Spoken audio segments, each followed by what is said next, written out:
መኖር ይቻላል ወይ? አባቶች እንዲህ መኖር ይችላሉ? እናቶች እንዲህ መኖር ይችላሉ? ወጣት ሴቶች እንዲህ መኖር ይችላሉ? ወጣት ወንዶች እንዲህ መኖር ይችላሉ? ሰራተኞች እንዲህ መኖር ይችላሉ? የስ ይችላሉ። ለምን? የተገለጠው ጸጋ የሚያድን ብቻ ሳይሆን የሚያኖርም ነው። እግዚአብሔር ስሙ ይባረክ። ግን እሱ ጋር ያቆም። ከተጠራንበት የተጠራንለት እውነት እጅግ ይበልጣል። ጸጋው ማዳን ብቻ ሳይሆን ያኖራል፣ በጽድቅ ያኖራል፣ እግዚአብሔር መፍራትን ያስተምራል። ድነት የሚገኝበት የእግዚአብሔር ጸጋ ለሰዎች ሁሉ ተገልጧልና ይህም ጸጋ በኃጢአት መኖርንና ዓለማዊ ምኞትን ክደን በአሁን ዘመን ራሳችንን በመግዛትና በጽድቅ በእውነተኛ መንፈሳዊ ሕይወት እንድንኖር ያስተምራል። ይህም የተባረከ ተስፋችን የሆነውን የታላቁን የአምላካችንንና ያዳኛችንን የኢየሱስ ክርስቶስን ክብር መገለጥ በመጠባበቅ ነው። እርሱም ከክፋት ሊቤዠን መልካም የሆነውን ለማድረግ የሚተጋውን የእርሱ የሆነውን ሕዝብ ለራሱ ያነጻ ዘንድ ራሱን ስለኛ ሰጥቷል። እንግዲህ ልታስተምር የሚገባ እነዚህን ነው። በሙሉ ስልጣን ምከር፣ ገስጽም፣ ማንም አይናቅህ። የሚገርም ነው። አሁንም ይሄ ክፍል ከላይኛው ክፍል ጋር እንዴት እንደሚያያዝ እንመልከት። እንግዲህ 2:1-10 ላይ ይሄንን ካደረገ በኋላ በቀሪዎቹ ቁጥሮች ምዕራፍ 2 ከቁጥር 11 ጀምሮ እስከ ቁጥር 15 ድረስ በቤተ ክርስቲያን ይሄ የጤናማ ኑሮ ወይም የጤናማ የሆነ የክርስቲያናዊ ኑሮ ነገረ መለኮታዊ መሰረትን ይሰጣል፣ ወይም ቴዎሎጂካል ቤዝ ያቀርባል። እንዲህ ኑሮ አማኞች፣ ሽማግሌዎች፣ አሮጊቶች፣ ወጣት ሴቶች፣ ወጣት ወንዶች፣ ባሮች እንዲህ ኑሮ ቤተ ክርስቲያን ውስጥ። ለምን? ከቁጥር 11 እስከ 15 ያለው ቴዎሎጂካል ቤዙን ወይም ነገረ መለኮታዊ መሰረቱን ያቀርባል። ከላይ ይሄን አስተምር ብሏል፣ ምክንያቱን አስቀምጧል። አሁን ቁጥር 11 ላይ መጥቶ ድነት የሚገኝበት የእግዚአብሔር ጸጋ ለሰዎች ሁሉ ተገልጧልና ቤተ ክርስቲያን ውስጥ አማኞች እንዲህ ይኑሩ። ለምንድን ነው እሱ እንዲህ መመላለስ ያለባቸው? ድነት የሚገኝበት የእግዚአብሔር ጸጋ ለሰዎች ሁሉ ተገልጧልና ምናልባት እና የምትባሏን ፊደል በሌላ በቃል ብንተካ ምክንያቱም ድነት የሚገኝበት የእግዚአብሔር ጸጋ ለሰዎች ሁሉ ተገልጧል። ጸጋ ተገልጧል። ምን የሚያደርግ ጸጋ? ሁለት ነገር ነው እዚህ ስፍራ ላይ የተቀመጠው። ይሄንን ተገልጧል ካለ በኋላ ይህም ጸጋ በኃጢአት መኖርና ዓለማዊ ምኞትን ክደን በአሁኑ ዘመን ራሳችንን በመግዛትና በጽድቅ በእውነተኛ መንፈሳዊ ሕይወት እንድንኖር ያስተምረናል። የተገለጠው ጸጋ ሁለት ነገር ያደርጋል። አንደኛ ያድናል። ሰዎችን ሁሉ የሚያድን የእግዚአብሔር ጸጋ ተገልጧል ነው የሚለው። ይሄ የተገለጠው ጸጋ የሚያድን ጸጋ ነው፣ ያድናል። እሱ ጋር ግን አያቆምም። ይሄ የተገለጠው ጸጋ ማዳን ብቻ ሳይሆን ደግሞ ዓለማዊነትን አስክዶ እግዚአብሔር መምሰልን ያስተምራል፣ በጽድቅ መኖርን ያስተምራል። ለዚህ ነው ሐዋርያ ጳውሎስ ለቲቶ ይሄን አስተምር፣ እንዲህ ይኑሩ፣ ምከራቸው፣ እንዲህ ይመላለሱ። ለምን? ጸጋ ተገልጧል። ያ የተገለጠው ጸጋ የሚያድን ብቻ ሳይሆን የሚያኖር ነው። ስለዚህ መኖር ይቻላል ወይ? አባቶች እንዲህ መኖር ይችላሉ? እናቶች እንዲህ መኖር ይችላሉ?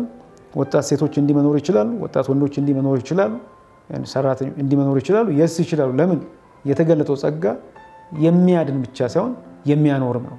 እግዚአብሔር ይመስገን። ስለዚህ ጸጋ ተገልጧል። ያ የተገለጠው ጸጋ አድኖናል። እግዚአብሔር ስሙ ይባላል። በተገለጠው ጸጋ ድነናል። ስማችን ተቀይሯል። ታሪካችን ተቀይሯል። በተገለጠው ጸጋ አባ አባ ብለን የምንጮህበት የልጅነት መንፈስ ሆኖልናል። በተገለጠው ጸጋ ስማችን ተቀይሯል። አዲስ ፍጥረት ሆነናል። መግባት ሆኖልናል። ታሪካችን ተለውጧል። ይሄ ሆኗል። በታሪክ ውስጥ በተገለጠው ጸጋ የዳንነው በጸጋ ነው። እግዚአብሔር ስሙ ይባላል። ማንም እንዳይመካ ሐዋርያ ጳውሎስ በሌላ ስፍራ የሚለው ጸጋው በእምነት አድኗቸዋልና በስራ አይደለም ነው የሚለው። ስለዚህ የተገለጠው ጸጋ አድኗል። ብዙ ጊዜ ይህንን እንላለን፣ ድኛለሁ፣ በጸጋ ድኛለሁ፣ እኔ እንዲህ አይነት ሰው ነበርኩ፣ ከእንዲህ አይነት ቦታ ነው ጌታ ነፃ ያወጣኝ፣ ይህንን ቀንበሬን ጌታ ሰብሯል ብለን ብዙ ጊዜ እንመሰክራለን፣ እንናገራለን። አንድ ነገር ግን ይሄ ክፍል ያሳየናል። አዎ አድኖናል፣ ድነናል። ከዚህ አይነት አስቀያሚ ህይወት የተገለጠው ጸጋ አውጥቶናል። እግዚአብሔር ስሙ ይባረክ። ግን እሱ ጋር ያቆም። ከተጠራንበት የተጠራንለት እውነት እጅግ ይበልጣል። ለምንድን ነው ከዛ ህይወት እግዚአብሔር ነፃ ያወጣን? ከዛ ህይወት እግዚአብሔር አሜን ሪሊዝ ያደርገን? እሱን መጠየቅ አለብን። ጸጋው ማዳን ብቻ ሳይሆን ያኖራል፣ በጽድቅ ያኖራል፣ እግዚአብሔር መፍራትን ያስተምራል፣ በጽድቅ መመላለስን ያስተምራል። እኔ የሚገርመኝ በዚህ ስፍራ አስተምሮናል አይደለም ኢቨን የሚለው በእውነተኛ መንፈሳዊ ህይወት እንድንኖር ያስተምረናል። ኮንቲኒየስ የሆነ ፕሮሰስ እንደሆነ ይሄ ያሳያል። ያለቀ ሳይሆን ኢትስ አ ፕሮሰስ ያስተምረናል። ስለዚህ በእግዚአብሔር መምሰልን በጽድቅ መኖርን የተገለጡ ጸጋ ያስተምራል። ይሄኛውን አስፔክት ኔግሌክት ማድረግ የለብንም ወይም ቸል ማለት የለብንም። ድኛለሁ አድኖኛል ብለን የምንናገረውን ያክል የዳንኩት አሜን ያዳነኝ ጸጋ ያኖራል፣ በጽድቅ ያኖራል ብለን ደግሞ ይሄንንም አስፔክት በዚህም አስፔክት ላይ ኤምፋሳይዝ ልናደርግ ይገባናል። ጸጋው እግዚአብሔርን ያስመስላል፣ እግዚአብሔርን በመምሰል መኖርን ያስተምራል። አንዳንድ ሰዎች በጸጋ ድኛለሁ በቃ ዋንስ ኢን ኦልዌይስ ኢን፣ አንዴ ገብቻለሁ ከዚህ በኋላ ምንም ነገር ባደርግ ምንም ነገር ብፈጽም በቃ የዳንኩት በጸጋ ነው። አንዴ አይ አም ኢን። የአሜሪካን አምባሳደር ኢትዮጵያ ውስጥ ሆኖ የሆነ መጠጥ ቤት ወይም የሆነ ጭፈራ ቤት ቢሄድ ስለሄደ አምባሳደርነቱ አይቀርም። በቃ ሂዛን አምባሳደር። ስለዚህ አንዴ ከዳንክ አንዴ ኢን ከሆንክ የሆነ ነገር ስለፈጸም ስለ ኃጢአት ስለሰራ በስጋ የሆነ ነገር ስላደረግ ድነትን ሉዝ አታደርግም። በቃ ዩ አር ኢን፣ ኢንጆይ ማድረግ ሪላክስ ማድረግ ትችላለህ ይላሉ አንዳንድ ሰዎች። ይሄ ክፍል ያንን አስተምህሮ ግራውንድለስ መሰረት የሌለው እንደሆነ ያሳያል። ጸጋው በጽድቅ መኖርን ያስተምራል፣ ዓለማዊ ምኞትን ያስክዳል እንጂ አይ አም ኢን ዋንስ ኢን ከሆንኩ እንደፈለግኩ መሆን ይችላለሁ እንድንል አያስተምረንም፣ ያን አያሳይም። ቅድም እንዳልኩት ይሄ ስጋ ቡቱቱ ነው፣ ይሄ ስጋ ቢጃማ ነው። እዚሁ አውልቀን ትተነው የምንሄደው። እግዚአብሔር ዋናው ጉዳዩ ከውስጣችን ጋር ነው። እግዚአብሔር ስለዚህ እዚህ ስለሚቀር ቢጃማ ስለሆነ ወልቆ ስለሚጣል ስጋ እሱ አለም የእግዚአብሔር ጉዳይ ሲባል እንሰማለን ከተለያዩ መድረኮች። ይሄ መጽሐፍ ቅዱሳዊ መሰረት የለው። መጽሐፍ ቅዱስ በተለያዩ ስፍራዎች በስጋችንም እግዚአብሔር ልናከብር እንደሚገባ ይሄ የእግዚአብሔር ቤተ መቅደስ እንደሆነም ያሳስበናል። እና ይህም ክፍል በአሁኑ ዘመን ነው የሚለው ይህ ጸጋ በኃጢአት መኖርን ዓለማዊ ምኞትን ክደን በአሁኑ ዘመን ራሳችንን በመግዛትና በጽድቅ በእውነተኛ መንፈሳዊ ሕይወት እንድንኖር ያስተምረናል ይላል። እግዚአብሔር ይመስገን። ስለዚህ እንዲህ ኑሮ መኖር ይቻላል። አዎ። ለምን?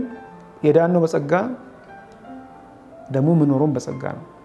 ጸጋው ያድናል ደግሞም ያኖራል በማለት ያስረዳልና ቁጥር 13 ላይ ይህም ይላል ያስተምረናል ካለ በኋላ ይህም የተባረከ ተስፋችን የሆነውን የታላቁን የአምላካችንና ያዳኛችንን የኢየሱስ ክርስቶስን ክብር መገለጥ በመጠባበቅ ነው።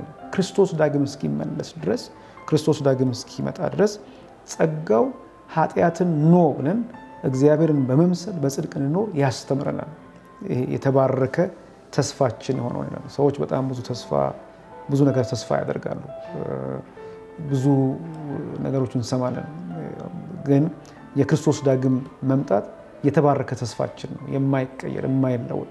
አንዳንድ ሰዎች ተስፋ ሰጥተውን ምናልባት ቃላቸውን ሊያጥፉ ያሉትን ላይፈጽሙ ይችላሉ። ምናልባት የተለያዩ መልእክቶችን ሰምተን የሰማናቸው መልእክቶች ሳይፈጽሙ ሊቀሩ ይችላሉ፣ በተለያዩ ምክንያቶች ማለት ነው። እና የክርስቶስ ዳግም መምጣት ግን የተባረከ ተስፋችን ነው። የክርስቶስ ዳግም መምጣት ግን የተባረከ ላይ ልብን የሚያሳርፍ የሚያጽናና ትልቁ ተስፋችን ነው። እርሱም ይላል ከክፋት ሊቤዠን መልካም የሆነውን ለማድረግ የሚተጋውን የእርሱ የሆነውን ሕዝብ ለራሱ ያነጻ ዘንድ ራሱን ስለኛ ሰጥቷል ይላል። የሚገርም ነው። ቅድም ጸጋው ያድናል ማዳን ብቻ ሳይሆን ያኖራል አለ። በዚህ ስፍራ ደግሞ ቁጥር 14 ላይ ጌታ ኢየሱስ ክርስቶስ ለምን ራሱን ለኛ አሳልፎ እንደሰጠ እንደገና ያነሳል። ለምንድን ነው ክርስቶስ ለኛ የሞተው? ለምንድን ነው እሱ ክርስቶስ ወደዚህ ምድር መጥቶ ተሰቃይቶ መከራን ተቀብሎ እንደ ሰው ከኃጢአት በቀር በነገር ሁሉ ተፈትኖ ስለኛ በመስቀል ላይ የሞተው ብንል ሁለት ነገሮች አሁንም ያነሳል። አንድ ከክፋት ሊቤዠን ይላል። ሪዲም ነው ያደረገን፣ ሊያድነን። ቅድም ካነሳነው ኮንሰፕት ጋር ሀሳብ ጋር ተመሳሳይ ነው። ሊያድነን ከክፋት ሁሉ ሪዲም ነው ያደረገን፣ ሊቤዠን ይላል። ሁለተኛ ላይ ያነሳው ግን መልካም የሆነውን ለማድረግ የሚተጋውን የእርሱ የሆነውን ሕዝብ ለራሱ ያነጻ ዘንድ ይላል። ይሄ ኢትስ ቬሪ ኢንትረስቲንግ ሉክ። ጸጋው ያድናል፣ ያኖራል። ጸጋው ከክፋት ይቤዣል። ከክፋት መቤዠት ብቻ ሳይሆን እግዚአብሔር ሪፕሬዘንት የሚያደርግ በጽድቅ የሚኖር መልካምን ነገር ለማድረግ የሚተጋ እግዚአብሔር ሪፕሬዘንት የሚያደርግ ሶሳይቲ ክሬት ያደርጋል የሚለው ለዚህ ነው ክርስቶስ ራሱን አሳልፎ የሰጠው ነው። እና ይሄን እንግዲህ ልታስተምር የሚገባ እነዚህን ነው። በሙሉ ስልጣን ምክር ገጽጽም፣ ማንም አይናቅ። ሙሉ የሆነውን የእግዚአብሔር ምክር እንዲያስተላልፍ ያሳስበዋል። እግዚአብሔር ይመክራል፣ ይገጽጻል፣ ያጽናናል። ወደ አንድ አቅጣጫ ብቻ አጋድለን ትባረካለህ፣ ትጠረምሳለህ፣ ትበራለህ፣ እንዲህ ትሆናለህ ብቻ እግዚአብሔር በሕያው ቃሉ ይመክራልም፣ ይገጽጻልም፣ ያጽናናልም። ይሄ ሙሉ የሆነውን የእግዚአብሔር ምክር በስብከቶቻችን፣ በዝማሬዎቻችን፣ በምንሰማቸው መልእክቶች ውስጥ ካላገኘን ወደ አንድ አቅጣጫ ብቻ ያጋድለና ስር የሌለው ዲፕ ያልሆነ አይነት እድገት ይኖረናል። እንግዲህ ምዕራፍ 2ን ለመጠቅለል ያክል ምዕራፍ 2 ከቁጥር 1 ጋር በጣም የተያያዘ ነው። በቀርጤስ እንዲህ አይነት ሰዎች አሉ፣ እንዲህ አይነት ባህሪ ያላቸው። አንተ ግን ቤተክርስቲያን ውስጥ እነዚህን አስተምር። እነማንን? ሽማግሌዎችን፣ አሮጊቶችን፣ ወጣት ሴቶችን፣ ወጣት ወንዶችን፣ ባሮችን እንደዚህ አስተምር። ለምን ነው እንደዚህ ማስተማር ያለበት? እንደዚህ መኖሩስ ይችላሉ ወይ? አዎ ይችላሉ። ለምን? ጸጋ ተገልጧል። ያ የተገለጠው ጸጋ የሚያድን ደግሞ የሚያኖር ነው። ያ የተገለጠው ጌታ ከክፋት ሪዲም የሚያደርግ ከክፋት ሪዲም ማድረግ ብቻ ማዳን፣ መታደግ፣ መቤዠት ብቻ ሳይሆን በማህበረሰቡ ውስጥ በዛ በቀርጤስ ሶሳይቲ ውስጥ ማለት ነው መልካምን ነገር ለማድረግ የሚቀና የሚተጋ ሶሳይቲ ይፈጥራል። ፐርፐዙ ሞሮርለስ ኢቫንጀሊስቲክ እንደሆነ ይህም ክፍል ያሳያል።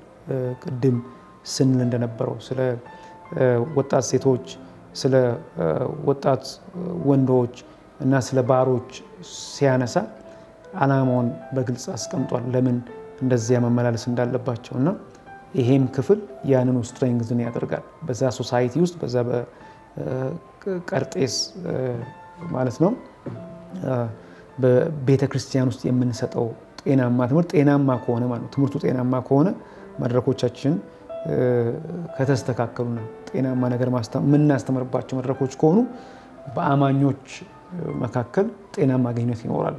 ሰዎች እንዲህ እንደሚጠበቅባቸው ይመላለሳሉ። ሰዎች እንዲህ እንደሚጠበቅባቸው መመላለስ ይችላሉ። ለምን? የተገለጠው ጸጋ ያንን ማድረግ ይችላል። ይሄን አስተምር፣ ይሄንን ምክር፣ እነዚህን ነው ልታስተምር ልትመክር እንድትመክር የምፈልገው፣ ይሄንን አሜን ገጽጽ፣ ማንም አይናቅ በማለት ሐዋርያ ጳውሎስ ቲቶን ያበረታቷል። እንግዲህ በዚህም ዘመን ስለ ሊደርሺፕ መጨነቅ አንድ ነገር ነው። ስለ ሊደርሺፕ ማሰብ አንድ ነገር ነው። ስለ ካሪኩለም እንደገና ማሰብ አለብን። ቤተክርስቲያን ውስጥ ስላሉ ሰርቪስስ እንደገና ማሰብ አለብን። ምን ያህሎቹ ፕሮግራሞች በትክክል ሰዎች በቤተክርስቲያን ውስጥ መኖር የሚገባቸውን ህይወት እንዲኖሩ የሚያግዙ ናቸው? ምን ያህል ያን ፕሮዲውስ የሚያደርጉ ናቸው? ኢቫሉዌት ማድረግ አለብን። we have to revise ለውጥ እንዲመጣ ካሰብን ዛሬ ስብከት አላነሰንም፣ መዝሙር አላነሰንም፣ ፕሮግራሞች አላነሱም። ሰው ኢቭን ቤት ውስጥ ሆኖ 24 hours ከቻናል እየቀያየረ ማየት መስማት ይችላል። በሶሻል ሚዲያ በብዙ መንገድ ብዙ ነገር አቬይለብል ነው። ዛሬ ግን እነዚህ ሁሉ ነገሮች አቬይለብል ሆነው ስቲል የህይወት ችግር በእኛ መካከል አለ። ኢሞራሊቲ፣ ኮራፕሽን፣ የተለያዩ ኢንጀስቲስ፣ ብዙ ችግር ከየትኛውም ጊዜ ይልቅ በእኛ መካከል ይሰማል። ስለዚህ ይሄን ማሰብ አለብን። ጸጋው የሚያድን ብቻ ሳይሆን የሚያኖርም ነው። ስለዚህ መድረኮቻችንን ካሪኩለማችንን ሪቫይዝ ማድረግ እንዳለብን ይሄ ምዕራፍ በሚገባ ያሳስባል። ከዚሁ ጋር አያይዘን የመጨረሻውን ምዕራፍ 3ን ወደ ማየት እንሻገራለን። ቅድም ሰጀስት እንዳደረግኩት ምዕራፍ 2 ትኩረቱ ቤተክርስቲያን ላይ አማኞች ላይ ሲሆን ምዕራፍ 3 ደግሞ ትኩረቱ በውጭ ባሉት ሰዎች ላይ ወይም በሶሳይቲው ላይ በማያምኑት ሰዎች ላይ ነው። ይሄ የተገለጠው ጸጋ ቤተክርስቲያን ውስጥ ብቻ ሳይሆን ከቤተክርስቲያን ውጪም የሚያኖር ከቤተክርስቲያን ውጪ ያለውን ሶሳይቲ የሚነካ እንደሆነ ያሳያል። ምዕራፍ 3 ቁጥር 1 ቁጥር 2 ቁጥር 8ን አብረን እንመለከታለን። አማኞች ለማያምኑት ሰዎች ምን አይነት አመለካከት ሊኖራቸው እንደሚገባ ያሳያል። ምዕራፍ 3 1 2 እና ቁጥር 8ን እንዲህ ላንብብ። ሰዎች ለገዢዎችና ለባለስልጣናት እንዲገዙ እንዲታዘዙና መልካም የሆነውን ሁሉ ለማድረግ ዝግጁ እንዲሆኑ አሳስባቸው። እንዲሁም በማንም ላይ ክፉ እንዳይናገሩ ሰላማውያን እንዲሆኑ ለሰዎችም ሁሉ ከልብ የመነጨ ትሕትና እንዲያሳዩ አስገንዝባቸው። ቁጥር 8 ይህም የታመነ ቃል ነው። በእግዚአብሔር ያመኑቱ መልካሙን ነገር ለማድረግ ራሳቸውን አሳልፈው ይሰጡ ዘንድ እነዚህን ነገሮች አስረግጠ እንድትናገር እፈልጋለሁ። የሚገርም ነው። እነዚህ ያነበብኳቸው 3 ቁጥሮች አማኞች መጀመሪያ ያነሳው ስለ ባለስልጣናት ስለ ገዢዎች ነው። ለገዢዎች ለባለስልጣናት ለኦቶሪቲስ አንደኛ እንዲገዙ ይላል፣ ሁለተኛ እንዲታዘዙ ይላል፣ ሶስተኛ መልካም የሆነውን ሁሉ ለማድረግ ዝግጁ እንዲሆኑ አሳስባቸው ይላል። ለኦቶሪቲስ መጽሐፍ ቅዱስ በግልጽ ሰዎችን ወደ ሊደርሺፕ የሚያመጣው ወደ አመራር የሚያመጣው እግዚአብሔር እንደሆነ ያስተምረናል። አንዳንዶችን ምናልባት በተለያየ መንገድ መሪዎችን እግዚአብሔር ሊጠቀም ይችላል። እንደ መቅጫም መሪዎችን ሊጠቀም ይችላል። ግን ያለ እግዚአብሔር ፍቃድ ያለ እግዚአብሔር ትእዛዝ ሰዎች ወደ ሊደርሺፕ እንደማይመጡ ሌሎች በመጽሐፍ ቅዱስ ውስጥ ያሉ በርካታ ክፍለ ምንባባትም ያረጋግጣሉና አማኞች እዚያ ቀርጤስ ውስጥ የነበሩት አማኞች ማለት ነው፣ በዚያ ዘመን ማለት ነው፣ መገዛት፣ መታዘዝ፣ መልካምን ነገር ለማድረግ ሁሌ ሬዲ እንዲሆኑ አሳስባቸው ይላል። ስለ መሪዎች ብቻ ሲሆን እንዲሁም በማለት ማለት ነው በማንም ላይ በማለት ላይ ከመሪዎች ደግሞ ወደ ሌሎች ህዝቦች ይሻገርና ወደ ሶሳይቲው ይሻገርና በማንም ላይ ክፉ እንዳይናገሩ ሰላማውያን እንዲሆኑ ለሰዎች ሁሉ ከልብ የመነጨ ትሕትና እንዲያሳዩ አስገንዝባቸው ይላል እና ከቁጥር 8 ጋር ተመሳሳይነት አለው። በእግዚአብሔር ያመኑቱ መልካሙን ነገር ለማድረግ ራሳቸውን አሳልፈው ይሰጡ ዘንድ እነዚህን ነገሮች አስረግጠ እንድትናገር እፈልጋለሁ ይላል። በውጭ ላሉት ሰዎች ምን አይነት አመለካከት ሊኖረን ይገባል? ስለማያምኑት ቤተሰቦቻችን፣ ስለማያምኑት ጓደኞቻችን፣ ስለማያምኑት የስራ ባልደረቦቻችን፣ ስለማያምኑት ጎረቤቶቻችን፣ በውጭ ስላሉ ሰዎች ምን አይነት ፐርስፔክቲቭ ሊኖረን ይገባናል የሚለውን በጥሩ መልኩ በዚህ ስፍራ ያስቀምጣል። አንዳንድ ጊዜ አገራችን ሰማይ ነው፣ አባታችን እግዚአብሔር ነው፣ መሪያችን እግዚአብሔር ነው፣ መተዳደሪያ ደንባችን መጽሐፍ ቅዱስ ነው እያልን ራሳችንን ከምንኖርበት ሶሳይቲ አይዞሌት አድርገን ሌላውን ከኛ ውጭ ያለው ሰው ሁሉ የታመመ ከኛ ውጭ ያለው ሰው ሁሉ ጤና የሌለው የተበላሸ የሳተ ብዙ መጠሪያዎች ብዙ ስሞች አሉ። ከኛ ውጭ ያሉት ሰዎች የምናጥላላበት የምንገፋበት እኛ የተሻልን እንደሆነ የምንገልጽበት ብዙ ቃላት አሉ እና ይሄ ክፍል ቻሌንጅ ያደርገናል። እንደውም የሚለው በማንም ላይ ክፉ እንዳያስቡ ሰላማውያን እንዲሆኑ የእግዚአብሔር ሕዝብ ሰላማዊ የሆነ ሕዝብ ነው። እግዚአብሔር ይመስገን። ለሰዎች ሁሉ ለሚያምነው ለማያምነው፣ ለክርስቲያኑ ለሙስሊሙ፣ በቅርብ ላለው በሩቅ ላለው ምን ከልብ የመነጨ ትሕትና እንዲያሳዩ አስገንዝባቸው ይላል። ይህንን እያለ ያለው እኮ ለቀርጤሳውያን አማኞች ለቀርጤሳውያን እንዲህ አይነት አተያየት እንዲኖራቸው እያሳስባሉ። ስለ ቀርጤሳውያን ቅድም ራሱ ክፉ አውሬዎች፣ ሰነፍ ወዳሞች እንዲህ ብሎ ያስቀመጠው ነገር አለ። ስለ ቀርጤሳውያን የገዛ ነቢያቸው የራሳቸው ነቢይ የሆነው ሰው የተናገረው እውነት ነው ብሎ ብሏል። ስለ ቀርጤሳዊ በስነ ጽሁፉ ብዙ የተባለ ነገር አለ። ለነዛ ከልብ የመነጨ ትሕትናን ማሳየት፣ ሰላማዊ መሆን፣ መልካምን ነገር በዛ ሶሳይቲ ውስጥ ለማድረግ ራስን አሳልፎ መስጠት ምን ያህል አስፈላጊ እንደሆነ ያሳስባል። ዛሬም ቢሆን ከነዚህ ክፍሎች ተነስተን በውጪ ስላሉ ሰዎች ያለን አመለካከት ሊታረም ሊስተካከል ይገባል። እግዚአብሔር እናውቃለን የሚሉት እግዚአብሔርን አውቃለሁ የሚል ሰው እንደውም መልካምን ነገር ለማድረግ ራሱን አሳልፎ መስጠት እንዳለበት ያነሳል። የሐሰት መምህራን እናውቃለን ይላሉ፣ ግን በተግባራቸው ይክዱታል። አንፊት ፎር ጉድ ወርክስ ለመልካም ስራ የማይበቁ ናቸው ስንል ነበረ። እግዚአብሔር ማመን ለመልካም ስራ ብቁ መሆን ነው። እግዚአብሔር ማመን በምንኖርበት ሶሳይቲ ውስጥ መልካምን ነገር ለማድረግ ራስን አሳልፎ መስጠት ነው እና ለሰዎች ሁሉ መልካምን ማሰብ ነው። ለሰዎች ሁሉ ቀናን ማሰብ ነው። ሰዎች ሁሉ ማገዝ ነው። እኔ አንዳንድ ጊዜ ተመኝቼ አውቃለሁ እንደው ለእሁድ አምልኮ እግዚአብሔር ለማምለክ እሁድ በምንገናኝበት ጊዜ እንደው እስቲ የዛሬው አምልኮ የሚሆነው ፕሮግራማችንን ጀምረናል፣ ጸለይን ጀምረን ፕሮግራማችን ተጀምሯል። ዛሬ እግዚአብሔርን የምናመልከው ሁላችንም ከዚህ ሰዓት ጀምሮ እስከ 5 ሰዓት እስከ 6 ሰዓት ድረስ እንወጣና በአራቱም አቅጣጫ ወጥተን አካባቢያችንን አጽድተን ተመልሰን እንመጣለን።